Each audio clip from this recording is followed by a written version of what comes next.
मिरजेत सुरभी नाश्ता सेंटर आणि एका गॅस रिफिलिंग अड्ड्यावर छापा. 4 घरगुती सिलेंडर जप्त. मिरज शहरात हॉटेल आणि नाश्ता सेंटरमध्ये घरगुती गॅस सिलेंडरचा अवैधरित्या वापर होत असल्याच्या तक्रारींनंतर पुरवठा विभागाने गुरुवारी धडक कारवाई केली. शहरातील मार्केट परिसरातील सुरभी नाश्ता सेंटर येथे छापा टाकून 2 घरगुती गॅस सिलेंडर जप्त करण्यात आले. सुरभी नाश्ता सेंटरमध्ये मोठ्या प्रमाणावर घरगुती गॅसचा वापर केला जात असल्याची माहिती पुरवठा विभागाला मिळाली होती. त्यानुसार पुरवठा शाखेच्या पथकाने अचानक तपासणी करत कारवाई केली. या प्रकरणी मिरज शहर पोलीस ठाण्यात तक्रार दाखल करण्यात आली आहे. दरम्यान शहरातील एका गॅस रिफिलिंग अड्ड्यावरही पुरवठा विभागाने छापा टाकला.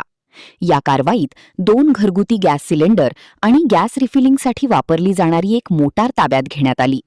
संबंधितांविरोधात मिरज शहर पोलीस ठाण्यात गुन्हा दाखल करण्याची प्रक्रिया सुरू आहे. पुरवठा अधिकारी वर्षा कदम यांच्या मार्गदर्शनाखाली पथकाने ही कारवाई केली.